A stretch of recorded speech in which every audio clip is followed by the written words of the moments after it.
자, 할렐루야. 오늘 13번째 강의죠. 시작하겠습니다.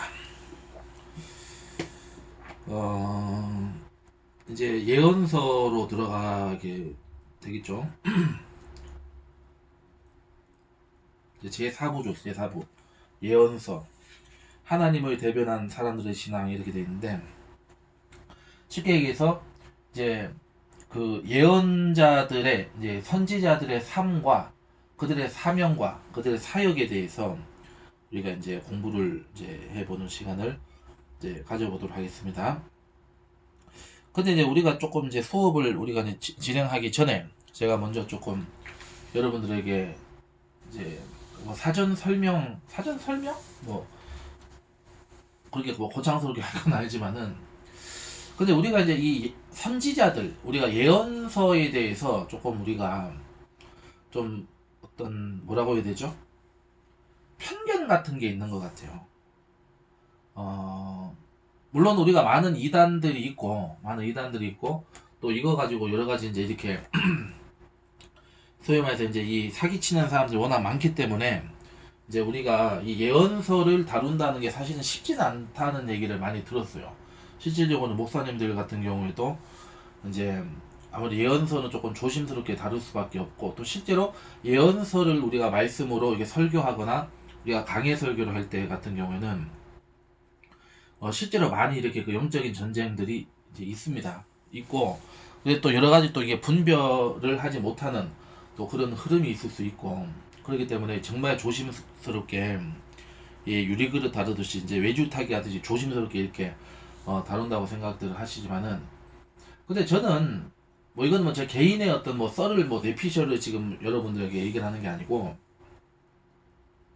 우리가 이제 예언이라고 하는 것은 쉽게 얘기해서 우리의 삶 자체가 예언의 삶이에요. 그러니까 우리의 삶이 하나님 앞에 예배 드리는 예배도 되고, 우리의 말씀이고 하나님의 말씀도 되는 것이고, 또 이 선지자로서의 어떤 그런 이 사명과 사역을 우리 크리스찬들은 다 가지고 있다, 이렇게 봐야 되는 거죠. 그러니까 우리의 삶을 통해서 그 예언의 말씀이 펼쳐지는 그러한 그 이 사역의 현장이라고 하는 것을 우리가 좀 생각해 볼 필요가 있지 않을까. 그러면 좀 더 우리가 이 예언서를 다루는 데 있어서 더 이렇게 좀 편안하게, 좀 우리가 이렇게 자연스럽게 될 수 있지 않을까 하는 생각을 하게 되는 거죠. 그러니까 물론 많은 이단들이 이 예언서에 이제 가지고 이제 그 장난들을 많이 치기 때문에 웬만해서 이게 도매꿈으로 취급받기 싫은 측면도 사실은 뭐 없지 않아 있다고 생각해요.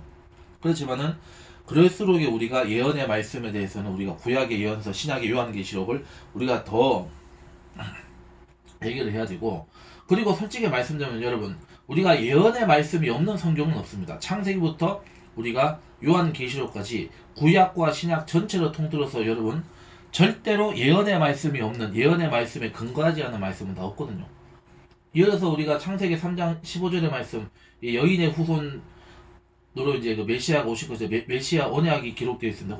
예언의 말씀이잖아요. 그러니까 그리고 구약 시대 전체 이 역사는 뭡니까?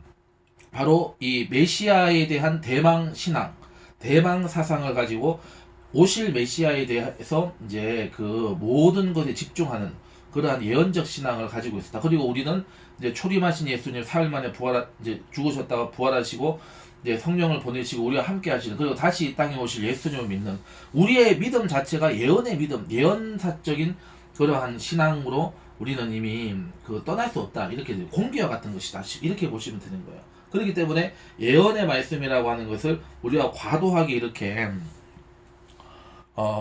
의미를 부여하고 막 거창하고 막 심각하게 막 어떤 두렵고 떨리는 마음으로 뿐만이 아니고, 그것이 하나님이 그 예언의 말씀을 통해서 우리를 어떻게 지켜주시는가, 이 임마누엘의 하나님에 대한 어떤 신앙을 우리의 삶에서 다시금 회복시키는데 이 예언의 말씀들을 우리가 어프로치하는 것이 정말 필요한 부분, 작업이라고 생각을 합니다. 그래서 신학적으로도 그런 역할들을 우리가 가져야 되지 않을까, 이런 생각들을 이제 하게 되는 거죠. 그래서 제가 이제 예언서 부분을 이제 다루는 데 있어서 좀 먼저 이 부분에 있어서 우리가 그 진짜 예언이라고 하는 것이 뭐냐. 예언이라는 게 뭐 앞날에 막 기륭화복을 무슨 뭐 하고 뭐 앞으로 어떻게 뭐 세상에 이제 이게 말세의 지말이 되는데 이제 어떻게 될 것인가.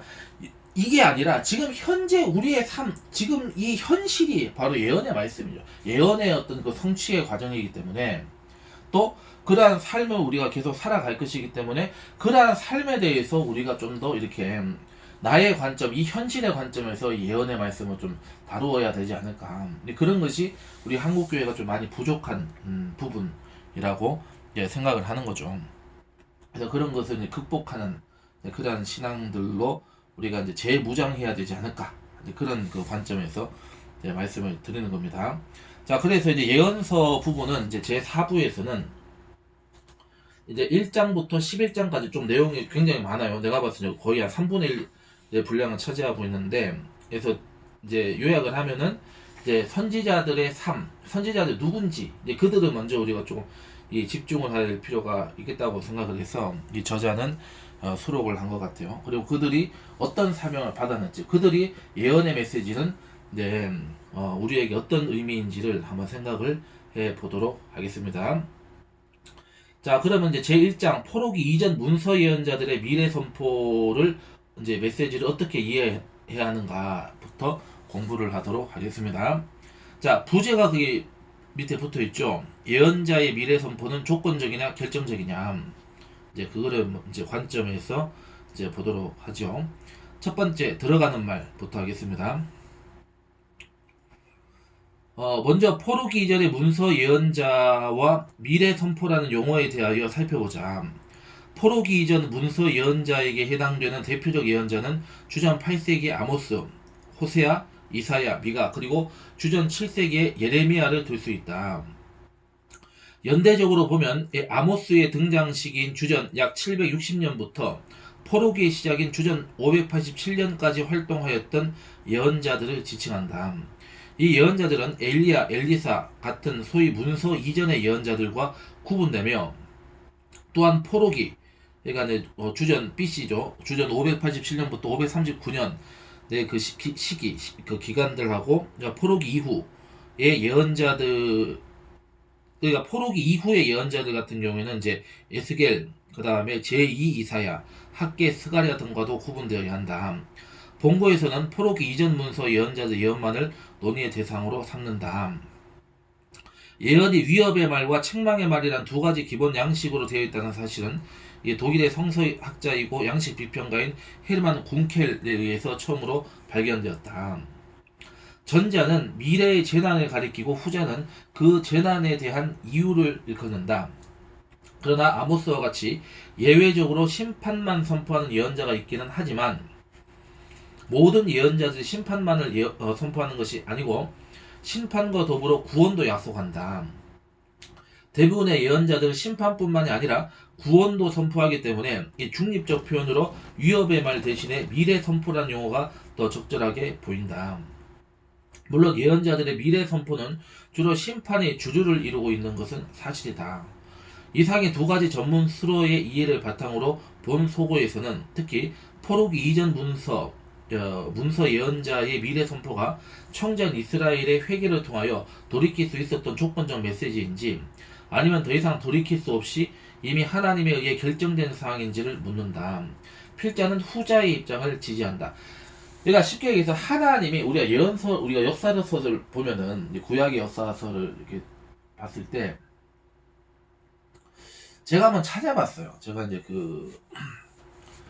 호원교회에 오고 나서 2018년 1월부터 제가 이제 사역을 했잖아요. 벌써 지금 이제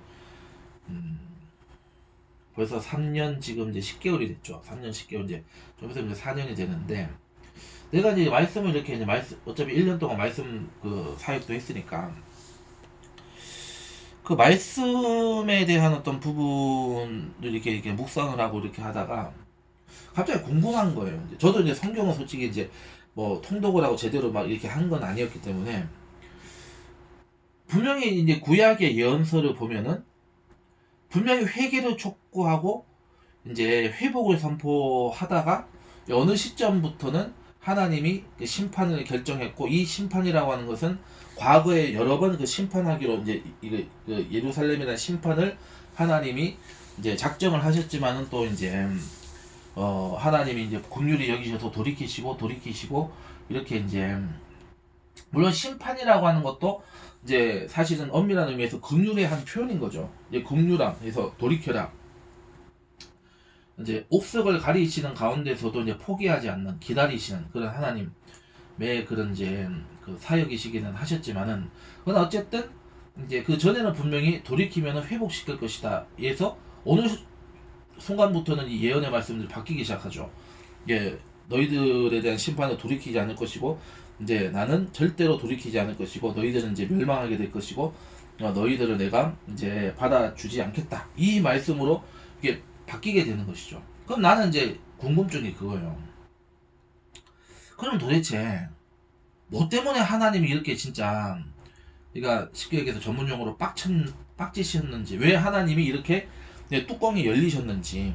그러면 뚜껑은 언제 안 열리신 하나님은 아니실 텐데, 분노하지 않으시는 분이 아니시는데, 왜 그러면 돌이키지 않겠다는 그 결정을 내리는 그 계기가 무엇인가?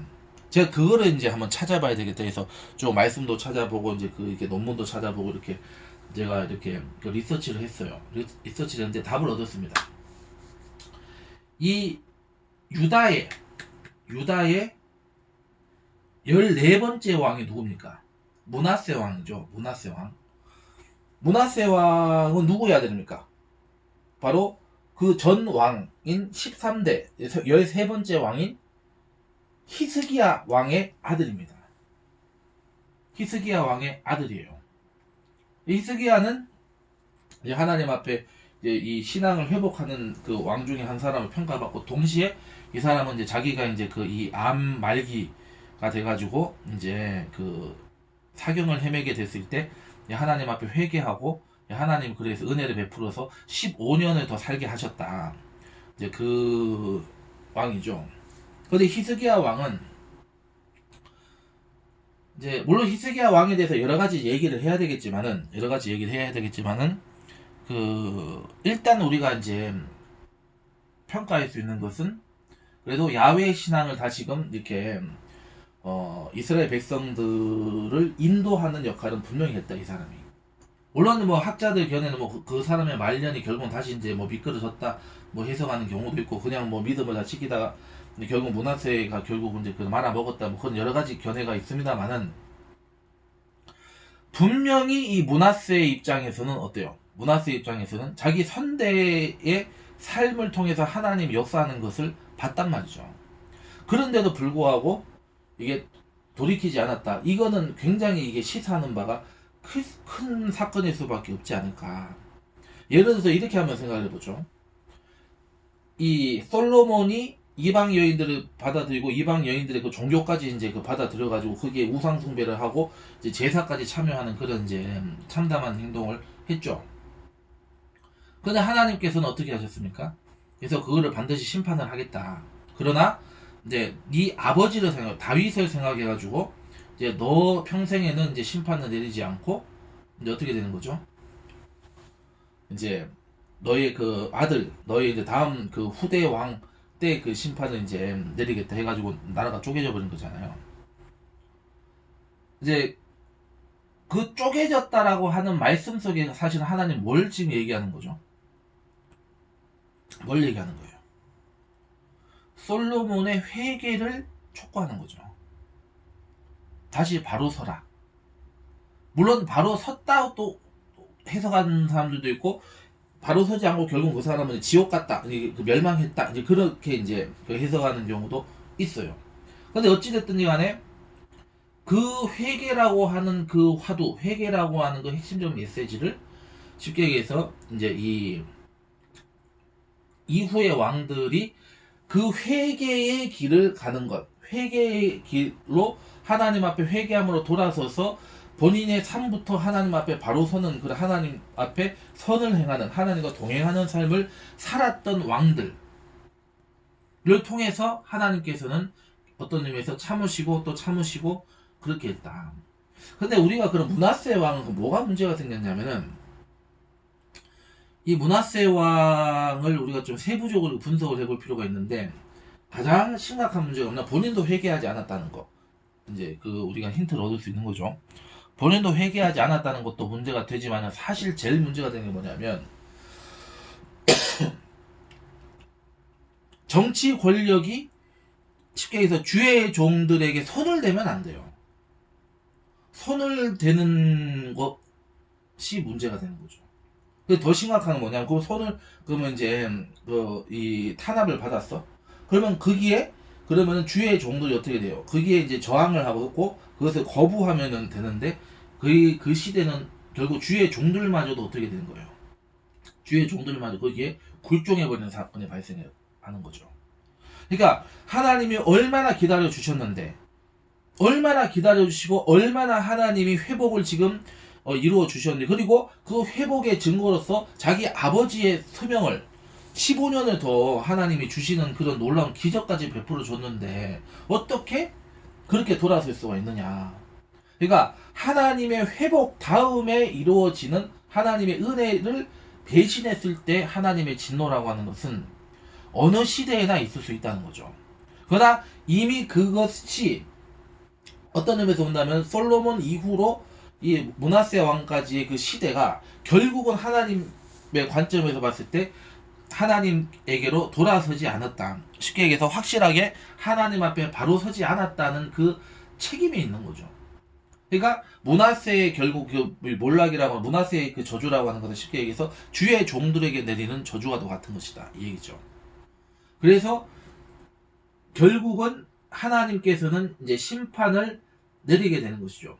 그리고 결정적으로 하나님께서 돌이키지 않는 이제 최종적 심판을 내리겠다, 이스라엘 백성들에게 최종적 심판을 내리게 되는 거죠. 그렇게 되는 것이 우리가 이제 예수님께서 이제 빌라도의 법정에서 이제 그 이 신문을 받으실 때, 이제 재판을 받을 때 그 이 유대교의 지도자들이 결국은 이제 예수의 피를 우리가 우리 후손들에게 돌려라 라고 이제 최종적으로 그렇게 이제 얘기했던 거. 그 주의 종들의 선택이잖아요. 그 종교 지도자들이 그렇게 한 것이잖아요.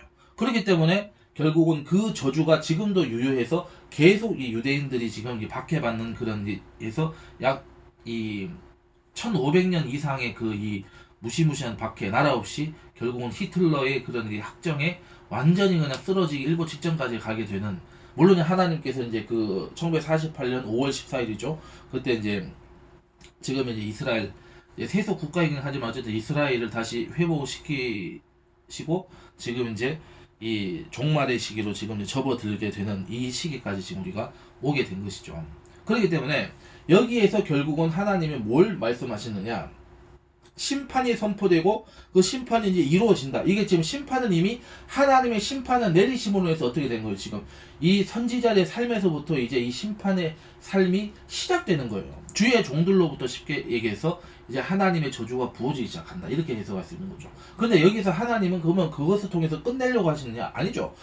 회개하고 돌이키라, 이거를 얘기하는 거죠. 근데 어쨌든 이 시기에서는 이제 그게 결국은 이제 어느 시대로 넘어가야 되는 거죠. 물론 이제 그 500년이라는 침묵의 시대가 있죠. 이제 고레스 칙령으로부터 약 이제 500년 후에 이제 예수님이 다시 이제 이 땅에 오실 때, 예수님이 처음으로 이 땅에 오실 때까지, 그러니까 마지막 구약의 선지자가 누굽니까? 침례 요한이죠. 이 침례 요한이 예수님을 선포할 때까지, 이분이 바로 우리의 메시아라고 선포할 때까지 이제 그 기간 동안에 이제 하나님의 긴 침묵이 이미 이 예언의 말씀을 통해서 이미 시작되고 있었다, 이렇게 이제 우리가 해석을 하시면 되는 겁니다. 자, 그렇게 이제 이 미래 선포를 정리를 하시면 되고, 자, 그럼 이제 두 번째로 넘어가겠습니다. 소위 문서 이전의 예언자들의 미래 선포는 무엇이냐? 마지막 경고다, 마지막 경고. 자, 열왕기에서는 소위 문서 이전 예언자들의 미래 선포가 마지막 경고로 이해되고 있다. 여기에 보면은 열왕기하 17장에 보시면은 이 13절로 14절이죠. 여기에 이제 이렇게 나와 있죠. 야훼께서 각 선지자와 각 선견자를 통하여 이스라엘과 유다에게 지정하여 이르시기를, 너희는 돌이켜 너희 악한 길에서 떠나 나의 명령과 율례를 지키되 내가 너희 조상들에게 명하고 또 내 종 선지자들을 통하여 너희에게 전한 모든 율법대로 행하라 하셨으나 그들이 듣지 아니하고 그들의 목을 곧게 하기를 그들의 하나님 야훼를 믿지 아니하던 그들의 조상들의 목같이 하여라고 되어 있습니다. 그러니까 쉽게 얘기해서 여기서 이제 선지자라고 하는 나비를 얘기하죠. 나비 히브리어로 나비입니다. 그 다음에 선견자는 이 코제입니다. 코제. 돌이켜라고 하는 슈브 하나님께로 이제 돌아와라 얘기죠. 이제 이렇게 근데 결국 어떻게 한다? 거절했죠. 그래서 거절의 끝판왕이 누구냐 쉽게 얘기해서 최종적 거절의 끝판왕이 바로 아까 얘기했던 므낫세 왕이었다 이렇게 보시는 거예요. 그래서 므낫세 왕을 이제 딱 이제 지목을 해가지고 이제 이 므낫세 이후로는 절대로 돌이키지 않겠다 이렇게 이제 선포를 하는 거죠. 그러니까 므낫세 왕은 이제 자기가 지금 두고두고 지금 그렇게 지금 하나님의 저주의 이름이 됐다는 것을 아마 지금쯤 뭐 알란가 몰라 어쨌든 그렇게 된 겁니다. 자, 그 다음에 세 번째로 넘어갔죠. 세 번째 단원으로. 자, 포로기와 포로기 이후의 예언자들의 미래 선포. 이제, 그래서 포로기 시대, 포로기 이후의 예언자들은 회개하라. 하나님께로 돌아오라. 너희들을 이제, 회복시켜줄 것이다. 이렇게 이제 선포하는 거죠. 자, 포로기 시대를 반영하는 문헌인 예레미야 에가서에는 주둔 587년의 예루살렘 멸망이 상세하게 기록되어 있다. 예레미야 에가서는 예루살렘이 이러한 파국에 도달하게 된 데에는 예언자의 잘못도 한 몫을 차지하고 있다고 지적을 한다. 예레미야 에가서 2장 14절에 이렇게 이제 얘기하고 있죠. 내 선지자들이 내게 대하여 헛되고 어리석은 묵시를 보았으므로 내 죄악을 드러내어서 내가 사로잡힌 것을 돌이키지 못하였도다. 그들이 거짓 경고와 미혹하게 할 것만 보았도다. 이렇게 되는 거죠. 그러니까 하나님을 성령을 의지하지 않고 이제 귀신에게 이제 미혹이 당해가지고 이제 헛된 것들을 보고 헛된 이제 소리는 잘 될 것이다, 복 받을 것이다, 그냥 돈을 따따블로 얻을 것이다. 이제 요따위 이제 소리 씹을 딱 앉았다가 이제 지들도 망하고 이제 되는 거죠. 자, 여기에서 고발당하고 있는 예언자는 심판을 예고한 소위 문서 예언자들이 아니고 아마도 허망한 구원을 약속한 구원 예언자들이었을 것이다. 아무튼 이 본문도 이 예언자의 메시지를 회개를 촉구하는 것으로 권고로 파악을 하고 있음은 분명해 보인다. 포로기후 예언자의 스가랴도 예언자를 권고자로 이해하고 있다. 스가랴서 1장 3절로 4절을 보시면 이렇게 이제 언급이 되어 있죠. 그러므로 너는 그들에게 말하기를 야훼 째바오트, 이제 샤바오트로 합니다. 야훼 샤바오트가 이처럼 이르시되 너희는 내게로 돌아오라. 야훼 샤바오트의 말이니라. 그리하면 내가 너희에게로 돌아가리라. 야훼 샤바오트의 말이니라. 너희 조상들을 본받지 말라. 옛적 선지자들이 그들에게 외치르되 야훼 샤바오트가 말씀하시기를 너희가 악한 길, 악한 행위에서 돌아오라 하셨다 하나 그들이 듣지 아니하고 내게 귀를 기울이지 아니하였느니라. 야훼의 말이니라. 이렇게 얘기하는 거죠. 쉽게 얘기해서 이제 돌아오는 자들, 그러니까 돌아오지 않는 자들과 돌아오는 자들에게 두 길을 확실하게 보여주고 있는 거야. 그렇기 때문에 우리가 사실 이 구약의 예언서의 핵심적 메시지가 결국 어디에 메시지하고 지금 연결되는 것을 알 수가 있는 거죠. 그렇죠? 그렇지. 그렇죠. 야, 감동적이다. 신명기, 그렇죠. 맞아요. 신명기의 회복을 지금 하나님이 선포하고 있다. 그러니까 율법적 신앙으로 지금 돌아오라. 그 율법은 결국 누구로 얘기하고, 그 율법은 누구를 얘기하고, 메시아, 바로 예수님을 얘기하고 있기 때문에 율법 신앙으로 다시 돌아오라. 그래서 돌아오는 자와 돌아오지 않는 자를 하나님이 이렇게 구분해서 이렇게 지금 이제 처리하고 있다. 뭐 처리라는 표현을 좀 그렇게, 신명기, 그래도 공부 좀 하셨네요. 예, 아유, 참 좋습니다. 자, 이제 이렇게 정리하시면 되겠고, 그 다음에 이제 네 번째로 가겠습니다. 이제 요나를 통한 이제 하나님의 그 예언이 어디로까지 이제 이게 범위가 확대됐냐. 이방인을 향한 하나님의 자비, 이방인을 향한 하나님의 구원까지도 이어지고 있다. 이렇게 보시면 되는 겁니다. 자, 예언자를 회개 촉구자로 보는 일반적 이해의 주요 동의는 주로 요나서에서 비롯된다. 그런데 요나서는 12 예언서들과는 다른 독특한 양상을 띠고 있다. 요나서는 이 예언서의 기본적 요소가 된 예언자의 선포로 구성되어 있지 않고 산문체로 된 예언자에 관한 이야기로만 형성되어 있다. 그러니까 예언자를 통해서 어떤 하나님의 예언의 말씀이 주어져서 그 예언의 메시지가 이게 선포되고 풀어져서 이게 해설되는 내용이 아니고 요나의 삶을 통해서 하나님의 예언이 지금 나타나고 있다. 그러니까 요나가 얘기하는 건 쉽게 얘기해서 이제 너희가 이제 그 우리 요나서 한번 보죠. 우리가 그 송태곤 목사님 말씀도 우리가 들었습니다만은 그러니까 이 요나가 얼마나 이제 이 오수선하고 이게 이제 얘기를 하는 거죠. 우리가 배웠죠. 이 니느웨 성에 가가지고 그러니까 40일 후에 40일 지나면 니느웨가 망할 것이다. 너희들은 죽을 것이다. 이렇게 근데 그것도 사실은 이제 막 어떤 그 니느웨 성 사람들을 정말 굴면한 마음으로 사랑하는 마음으로 해서 45일 망한 일 빨리 회개하십시오. 하나님께로 회개하십시오. 하나님께 나아주십시오. 40일 니느웨 이 도시가 망하게 될 것입니다. 이게 아니라 40일 후에 망한다. 40일 후에 망한다. 꼭 그 저기 그 이게 그 뭡니까? 이게 트럭 타고 이게 지나가면서 이게 거의 그 유세하는 것처럼 40일 망한다, 40일 망한다, 40일 이제 이러고 다니는 거야 이제. 그리고 거의 그런 것처럼 하는 거야. 그러니까 듣든지 말든지 그냥 나는 그만 하나님 하나가 나는 한다 이러고 그러니까 온 니느웨에서 그냥 누비고 다니면서 그냥 40일 니느웨가 망한다 이러고 이제 얘기한 거야. 하나님께로 뭐 돌아오라 이런 얘기도 안 했던 것 같아요. 그러니까 이게 바로 그러니까 이 요나서는 요나의 삶을 통해서 행동을 통해서 하나님의 예언이 지금 이게 성취가 되는 것을 얘기하고 있는 것이죠. 어쨌든 뭐 그렇습니다. 그래서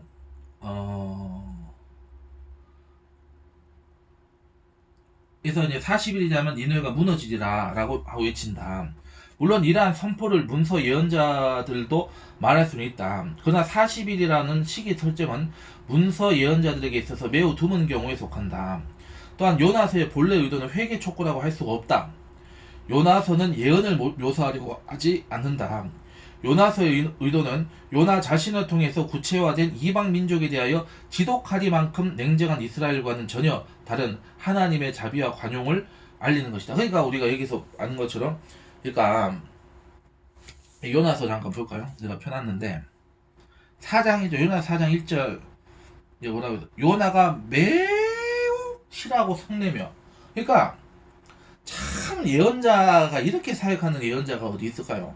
그러니까 막 이 아수르의 왕부터 시작해서 고관 대작부터 정부 국무위원들부터 시작해서 뭐 이제 지자체장부터 시작해서 이제 그 뭐 대기업 회장들부터 시작해가지고 막 군인들 무슨 뭐 일반 백성들 할 것 없이 그냥 전부가 지금 막 이제 하나님 앞에 그냥 그 이제 그냥 배옷을 입고 막 그냥 회개하고 막 이렇게 이제 막 그 제위에서 그냥 막 뒹굴고 막 회개를 하고 막 그래서 이제 40일 후에 이제 이 하나님이 심판 내리지 않는 것을 이제 그 지켜보는 혹시나 하나님께서 이제 우리 이스라엘 백성들의 원한을 생각해서 이제 어떻게 할까 이렇게 보고 있다 좀 하나님께서 진짜 회개의 역사가 일어나고 막 열매가 맺으니까 아주 그냥 요나가 매우 실하고 성내며 그러니까 쉽게 얘기해서 요나는 지금 이 아수르가 두고두고 이제 지금 화근이 된다는 것을 지금 요나는 알고 있었단 말이죠.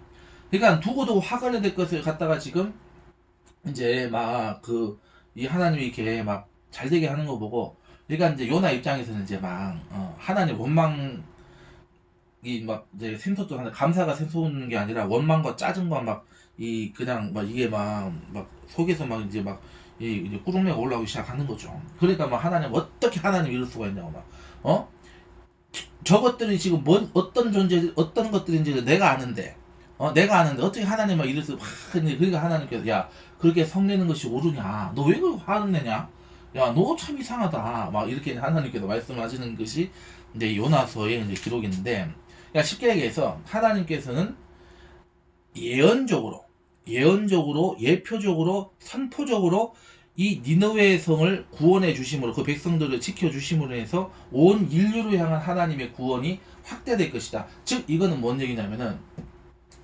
모르겠어요. 요나가 그것까지는 생각을 했는지는 사실은 조금 저는 모르겠어요. 그러니까 쉽게 얘기해서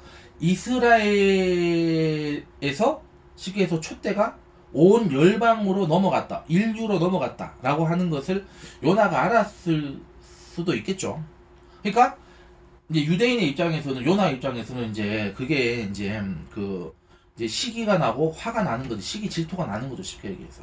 그러니까 열받으니까 하나님 앞에 그냥 열이 그냥 뻗치도록 뻗쳐가지고 막 하나님 앞에 그냥 막 그냥 이제 쉽게 얘기해서 이제 막 이제 어떻게 보면 막 삿대질하고 막 이렇게 막 했었죠. 근데 여기는 어떻게 이제 표현하고 있냐면은 이제 하나님이 이렇게 얘기하는 거 요나가 야훼여 하나님이 원하건대 이제 내 생명 거두어 가소서 사는 것보다 죽는 것이 내게 나음이네. 그러니까 차라리 나를 죽여라. 나를 죽여주세요. 이 꼬라지 보고 사느니 이 더러운 꼬라지 보고 사느니 나는 하나님 앞에 그냥 빨리 그냥 가서 그냥 나는 사는 게 낫겠습니다. 이렇게까지 얘기를 하는 거죠. 그러니까 얼마나 이게 지금 이 유대인들이 앞으로 느끼게 될 이 시기와 질투를 지금 이 요나가 이제 예표적으로 시기 질투를 예표적으로 보여주고 있는 거죠. 요나 입장에서는 이제 열받는 거지 쉽게 얘기해서 야 이건 이제 닭 쫓던 개꼴도 아니고 도대체 이게 뭐냐 이게 어떻게 하나님 이러실 수가 있냐 이렇게 얘기하는. 근데 사실 어떻게 보면 요나 입장에서는 하나님의 마음을 헤아려 봐야지. 그럼 이렇게밖에 될 수 없었던 것을 한번 생각해 보자는 거예요. 그러니까 므낫세 왕으로 인해서 하나님이 진노하셨던 것, 그 다음에 예수님을 죽이려 했던 그 유대교 지도자들이 그 예수의 피를 자기와 자기의 이 자손들에게 이제 그 머리에 이제 돌려라 이렇게 얘기했던 거에서 이미 이제 그 배신의 어떤 역사를 요나가 조금만 더 해야 될 수가 있었다면은 이제 이런 반응을 할 수가 없는 거죠. 겸비하게 낮은 자세로 이제 하나님 앞에 이렇게 하는 어떤 의미에서 지금 이 니느웨 백성들이 지금 보여주고 있는 모습은 바로 이스라엘 백성들에게 하나님이 요구하는 것이다. 그러니까 너부터 그러고 해야 된다. 근데 지금 요나는 지금 자기가 해서 막 회개하고 근데 주여 잘못했습니다. 이게 아니라 나를 그냥 죽여달라. 빨리 죽여달라. 이 꼬라지 보기 싫다. 나를 데려가달라. 이렇게 이제 기도를 하고 자빠졌으니까 참 하나님도 얼마나 참 하나님의 속이 참 이제 썩어나겠어요. 네. 그걸 얘기할 수 있는 거죠. 어쨌든 이제 본론으로 돌아와서 이 요나서를 통해서 이제 하나님의 구원의 역사가 이스라엘은 물론 전 인류적으로 이제 하나님의 구원이 임하게 될 것이다. 그리고 조금 더 나아간다면은 이제 이 촛대가 이제 언약의 촛대가 이제 유대인에게서 온 열방으로 쉽게 해서 유대인 민족의 혈통적 유대인 민족에서 이제 교회로 넘어갔다. 이렇게 이제 볼 수가 있는 것이죠. 그러나 또 하나님은 좋으신 하나님이시기 때문에 또 이스라엘 언약의 백성들을 또 하나님 버리지 않으시고 언약의 백성들로서 또 지켜주시는 그것도 우리는 알 수가 있는 것입니다. 자 그래서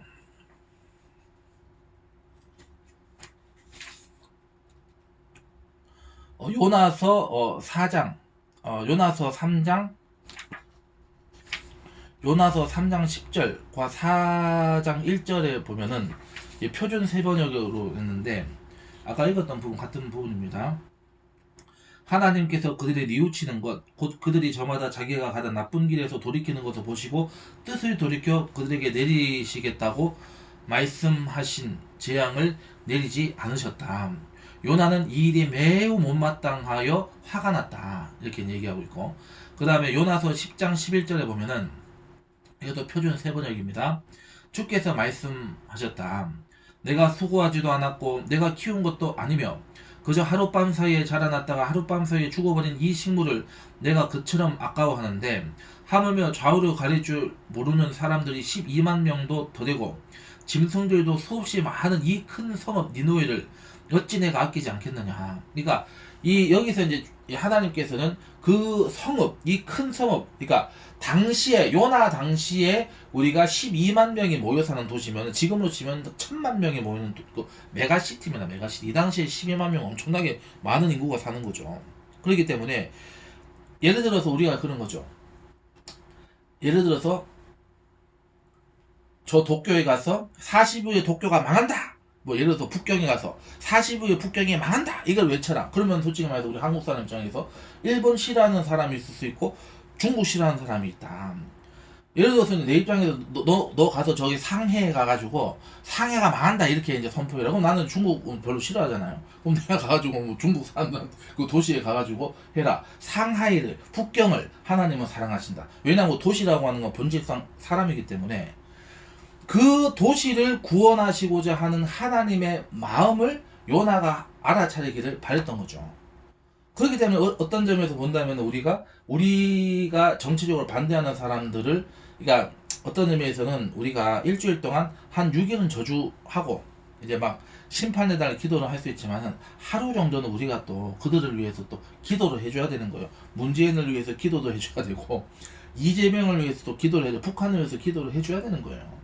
그들이 하나님 앞에 돌이켜서 하나님을 믿고 회개함으로 구원의 길로 나올 수 있도록 그렇게 또 기도는 해줘야 되겠습니다만은, 그러니까 요나의 어떤 이런 그 모습, 이 모습을 통해서 우리들 안에도 이제 그런 모습이 이제 있을 수 있다, 이제 그런 생각들을 이제 해야 되는 거죠. 그래서 하나님의 마음이 뭐냐, 이제 그거를 한번 생각을 해야 되는 거죠. 어쨌든 본론으로 돌아오겠습니다. 자, 그러므로 전통적인 문서 예언서들과는 아주 다른 이 문학의 형태를 취하고 있는 요나서를 통해서 전체 예언자들을 이해하려는 것은 적지 않은 무리가 따른 것으로 보인다.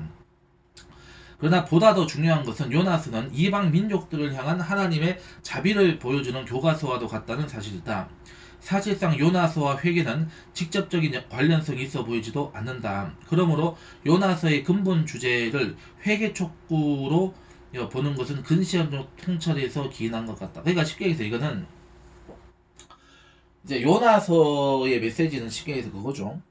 그러니까 듣든지 아니 듣든지 뭐 그것을 뭐 받아들이지는 안 받아들이는지 하나님의 그 백성은 하나님이 책임지신다, 그 말씀인 거죠. 그게 좀 더 확실한 의미인 것 같아요. 그러니까 쉽게 얘기해서 요나의 입장에서는 그렇죠. 요나의 입장에서는 만약에 그 니느웨 성에 유대인들이 살아가지고 요나라는 걸 알아보게 된다고 했을 때 그럼 어떻게 될 것이냐. 사실 그것도 생각을 해봐야 될 부분이라고 생각하는 거죠. 자기가 그럼 같은 동포들한테 가서 자기가 이제 뭐가 되겠냐. 또 이런 문제가 발생할 수 있죠. 그다음 또 한 가지는, 그러면 도대체 그럼 이스라엘 민족의 어떤 그런 그 입장하고 그럼 이방 민족의 입장의 갭을 그러면 요나의 입장에서 그 어떻게 이제 좁혀 나갈 것인가. 그 좁혀 나가기가 쉽지 않았을 수도 있죠, 그 당시에는. 그래서 그것을 결국은 그 모든 이 모순적 상황을 결국은 이제 바로잡아 주실 분은 누구냐? 하나님이다. 그러니까 요나서의 핵심적 메시지는 바로 구원하시는 하나님이 포커스가 맞춰줘야 되지 않을까, 이렇게 이제 요나서에 대해서는 특별히 이렇게 얘기를 하는 거죠.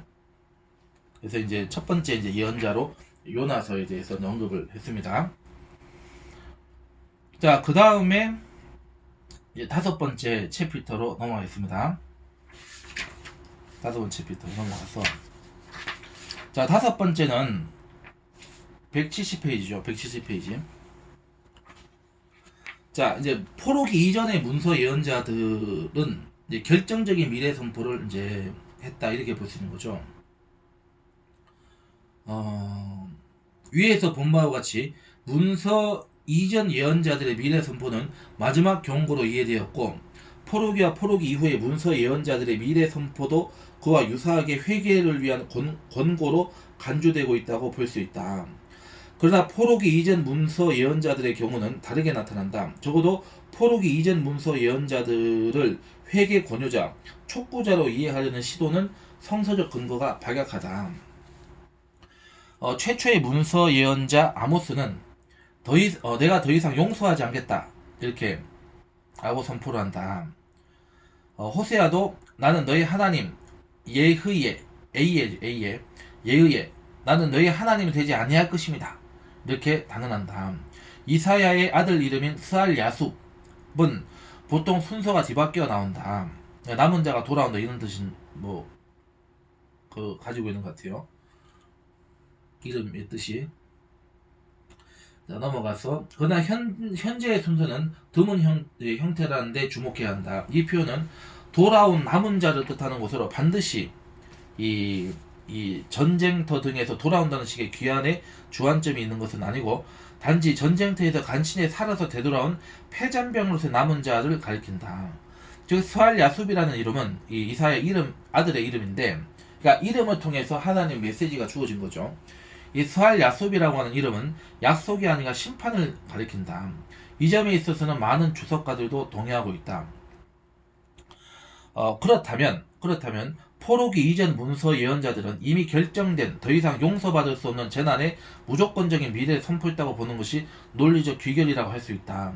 이러한 주장을 뒷받침해주는 근거는 다음과 같다. 첫째, 소위 문서 이전의 예언자들은 청중들이 그들의 미래를 결정할 수 있도록 찬스를 제공한다. 엘리야가 모든 백성에게 가까이 나아가 이르되 너희가 어느 때까지 둘 사이에서 머뭇머뭇 하려느냐. 야훼가 만일 하나님이면 그를 따르고 바알이 하나님이면 그를 따를지니라 하니 백성들의 말 한마디도 대답하지 아니하는지라. 이렇게 얘기하죠. 열왕기상 18장 21절의 이제 말씀입니다. 자, 그러나 이러한 선택 기회는 오직 문서 예언자부터, 즉 아모스부터는 더 이상 존재하지 않는다. 미래는 더 이상 백성이 선택할 수 있는 그 어떤 것이 아니다. 미래의 일은 이미 사람의 손을 떠났다. 미래의 일은 하나님의 손을 떠날 수는 없죠. 사람의 손을 떠났다 이 얘기죠. 미래의 사건을 결정하는 것은 사람의 일이 아니라 오직 하나님 고유만의 일인 것이다. 도대체 아모스부터 시작된 소위 문서 예언자들은 이 청중들의 자세를 가다듬게 하는 권고의 말을 아주 드물게 사용한다. 대부분은 죄 지적과 미래 선포로 일관하고 있다. 만약 예언자의 미래 선포가 조건적이었다면 예언자들은 죄를 지적하고 그에 따른 심판을 예고하기에 주력하기보다는 권고의 말로 이스라엘을 설득하고 심판을 모면케 하기 위해서 그들의 행실을 돌이키려고 노력하였을 것이다. 그러나 문서 예언자들에게서 권고의 말이 사용이 극소화된 것은 이스라엘에게 임할 심판이 이미 결정된 것임을 전제하고 있는 것으로 보인다. 세 번째, 영어의 if에 해당되는 이 가설적 접속사를 사용하여서 미래를 예속시키는 조건문도 또한 극히 희박하게 나온다. 이사야서 1장 19절에 해당되는 말씀이 기록이 되어 있습니다. 이러한 조건문은 주로 포로기 경우에 따라서는 포로기 이후의 산물인 예레미야서의 후대 신명기 역사가의 편집 본문들에서 두드러지게 나타난다. 예레미야서 7장 5절에서 7절에 이 말씀이 있죠.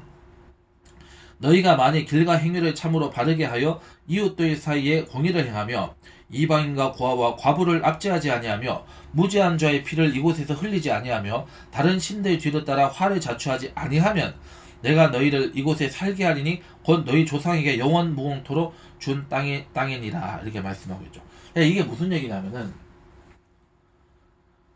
우리가 이제 모세오경에 보면은 그 오경선 율법서에 보면 이스라엘의 출애굽 역사에서 하나님께서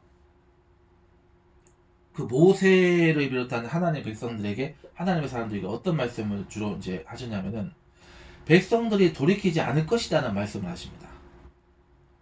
백성들을 돌이키지 않을 것이다.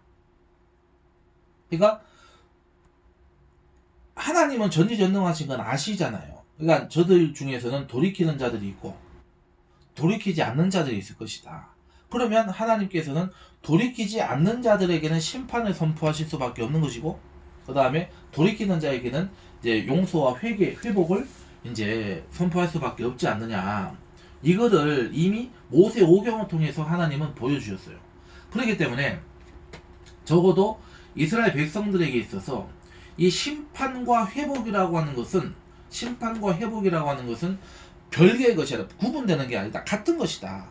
그렇기 때문에 이것을 우리가 지금 심판의 때에서는 심판에 대해서 이제 선포를 해야 되는 것이고, 그죠?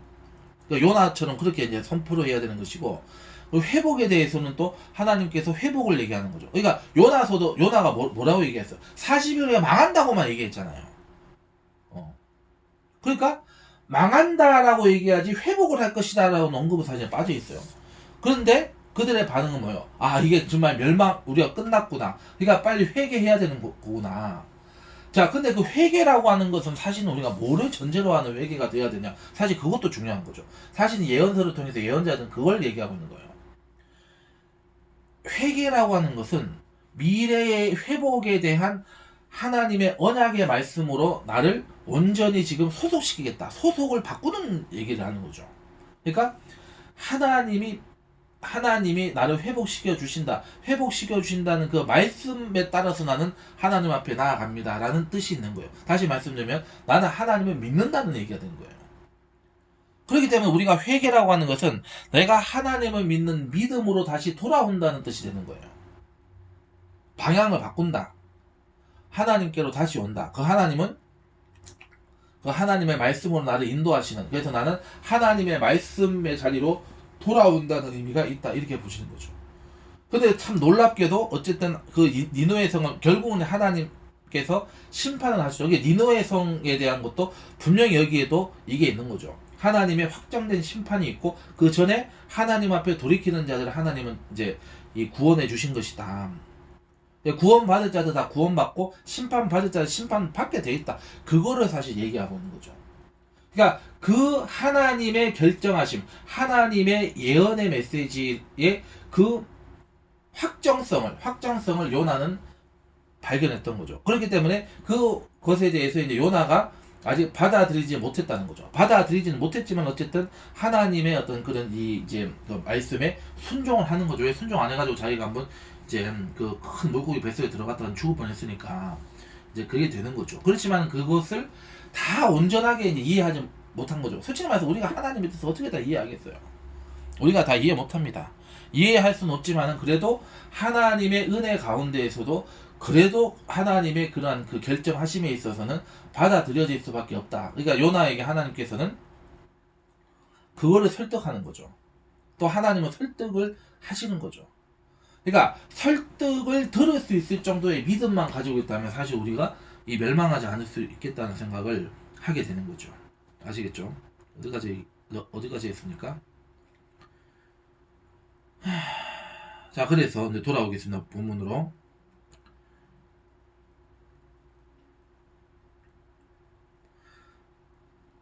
자, 네 번째. 예언자들은 나머지에 대해서 언급할 수 있다. 그러나 이는 적어도 포로기 이전 문서 예언자들에게 있어서는 새로운 삶을 향한 소망의 대표자가 아니다. 이것은 미래를 잉태하고 있는 나머지 이가 아니라 멸망의 표시와 증인이다. 이 나머지에 대한 이해는 후대 회고에서 다른 모습을 띠게 된다. 즉 후대 사람들, 포로기 시대나 포로기 이후의 공동체의 사람들은 본래 심판의 의미로 선포한 나머지에 대한 포로기 이전 예언자들의 말을 수용하고 이를 생존자의 나머지와 새롭게 시작하는 나머지라는 소망의 씨앗으로 재해석을 했다. 이제 그 구루터기 렘넌트 남은 자 사상이 여기서 나오게 되는 거죠. 다섯 번째, 물론 예언자들 회개에 대하여 말할 수 있다. 그러나 예언자들이 돌이킴을 말할 때는 이것을 등한히 여겨 이미 놓쳐버린 기회로 언급한다. 이사야서 30장 15절에 보시면은 주 야훼 이스라엘의 거룩하신 이가 말씀하시되 너희가 돌이켜 조용히 있어야 구원을 얻을 것이요 잠잠하고 신뢰하여 함을 얻을 것이거늘 너희가 원하지 아니하고 이렇게 되는 거죠. 호세아와 예레미야는 한 걸음 더 나아가 사람들의 회개는 불가능하다고 결론을 내린다. 호세아 5장 4절을 보면은 그들의 행위가 그들로 자기 하나님에게 돌아가지 못하게 하나니 이는 음란한 마음이 그 속에 있어 야훼를 알지 못하는 까닭이라. 그 다음에 에레미야서 13장 23절입니다. 굿수인이 그의 피부를 표범이 그의 반점을 변하게 할 수 있느냐? 할 수 있을진데 악에 익숙한 너희도 선을 행할 수 있으리라. 이렇게 얘기하고 있죠. 자, 흑인 에디오피아 사람이, 굿수가 지금 에디오피아죠. 에디오피아 사람이 그들의 피부를 그리고 표범의 가죽의 반점을 변화시킬 수 없듯이 사람은 악한 행실에서 돌이킬 수 없다는 것이다. 예레미야는 죄가 이미 지을 수 없는 인간의 두 번째 본성이 되었음을 지적한다. 이사야는 이 자신의 소명기사에서 놀랍게도 백성들의 회개를 저지하라는 임무를 받고 있다. 이사야서 4장 6절로 이사야서 6장이죠. 6장 9절로 10절의 말씀입니다. 야훼께서 이르시되 가서 이 백성에게 이르기를 너희가 듣기는 들어도 깨닫지 못할 것이요 보기는 보아도 알지 못하리라 하여 이 백성의 마음을 둔하게 하며 그들의 귀가 막히고 그들의 눈이 감기게 하라. 염려하건대 그들이 눈으로 보고 귀로 듣고 마음으로 깨닫고 다시 돌아와 고침을 받을까 하노라. 이렇게 얘기하는 거죠. 자, 문서 예언자들에게 있어서 이스라엘의 회심은 실제적으로 불가능하였다. 예언자들의 선포에 등장하는 회개라는 단어는 돌이킬 수 있었는데도 불구하고 그렇게 하지 않았다라고 죄를 지적함으로써 고발을 하기 위하여 언급되었을 뿐이다. 여섯째, 이스라엘의 회심이 불가능하다면 그들에게 구원은 없는 것인가? 아니다. 이스라엘의 회심 불가능성에 상응하여 예언자는 오직 하나님 자신만을 통한 돌이킴을 약속할 수 있었다. 아모스는 오직 심판만 선고하였지만은 나머지 다른 문서 예언자들은 구원도 선포했다. 그렇다면 한 예언자의 입에서 심판과 구원이 함께 선포된다면 상호 모순이 아닌가? 그러나 모순이 아니다. 예언자들은 구원을 사람에 의해 유지될 수 있는 상태로 생각하지 않고 오직 인간의 회심으로 불러들일 수 있는 것으로도 보지 않으며 심판 가운데 혹은 심판받은 후에 하나님에 의해서만 주어질 수 있는 선물로 간주하였다.